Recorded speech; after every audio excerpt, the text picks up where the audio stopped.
Privilegiados que protestan, quiero compartir con ustedes la columna que escribí para el periódico El País en su edición América Colombia. Sin importar cuál de las fotografías se elija, de las muchas que circularon en redes sociales, con la Plaza de Bolívar llena o medio llena, la marcha de la oposición del 6 de marzo en Colombia fue una movilización importante y conviene al gobierno del presidente Gustavo Petro escuchar lo que se dice en la calle y no despreciar la protesta, como ha sido, hay que decirlo, pues una tradición en Colombia. Los gobiernos tienden a minimizar, desconocer o castigar las manifestaciones ciudadanas. Basta recordar la famosa frase de Juan Manuel Santos, el tal paro no existe, o la grave criminalización de la protesta en el gobierno Duque, que le dio tratamiento de terrorismo a una movilización social con las consecuencias en muertos y heridos que ya conocemos. Ahora el turno es para el gobierno de izquierda. Conviene reconocer y destacar en primer lugar como un triunfo democrático, pues que no mueran manifestantes en las calles, esto es lo primero. El uso proporcional de la fuerza pública es lo que corresponde si se presentan brotes de violencia. Lo que no se justifica es el desprecio que hay en las palabras del presidente al hablar de los manifestantes. Ante la nueva movilización para rechazar sus políticas, el presidente Gustavo Petro primero puso en duda el número de personas que salieron, intentó minimizar la protesta y descalificó a quienes salieron al afirmar que algunos no quieren perder sus privilegios. Varias reflexiones sobre esta reacción. Lo primero es recordar que todos los ciudadanos, los de derecha, los de izquierda, los ricos y los pobres, los campesinos, los indígenas, los afro y los mestizos, los estudiantes, los ambientalistas, los empresarios, los católicos, los ateos, y la lista puede seguir.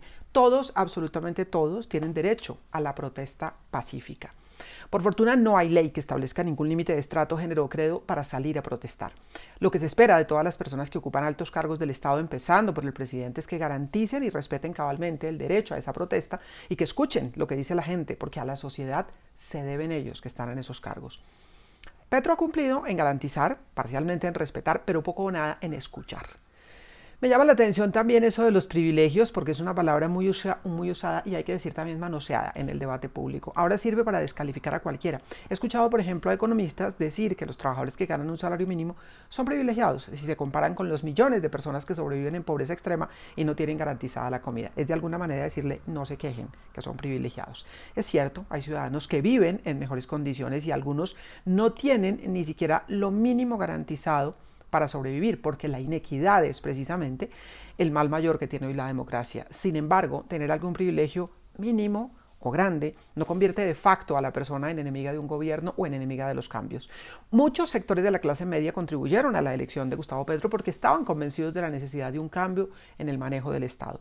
En esos sectores se ha sentido con fuerza el peso de la inseguridad, del incremento en el precio de la gasolina o de la inflación, que ha venido cediendo, hay que decirlo, pero que ha golpeado el día a día de muchos ciudadanos con ingresos bajos o ingresos de esos que son justicos, en donde cualquier cosa los puede afectar.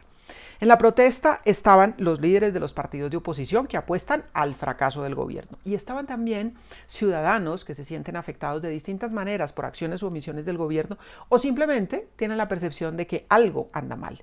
Algunos sin duda aupados por los prejuicios en los que cabalga la campaña de oposición que intenta generar miedo y ya sabemos que el miedo siempre vende.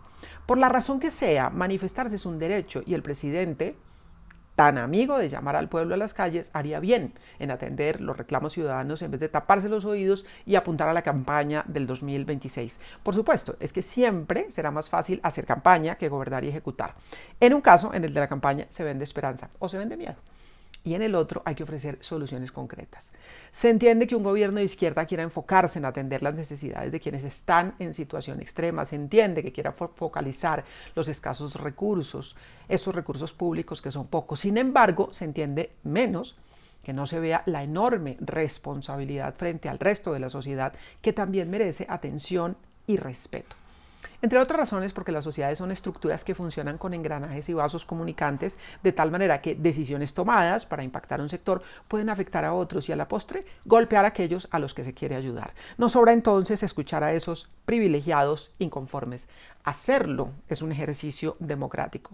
Descalificar la protesta no lo es. Si les ha parecido interesante este comentario, ya saben, como siempre, los invito a que lo compartan, porque esto nos ayuda a tener mayor movilidad en las redes sociales. Si no se han suscrito a mi canal, los invito también a que se suscriban a Yolanda Ruiz Periodista en YouTube. Gracias siempre por estar ahí.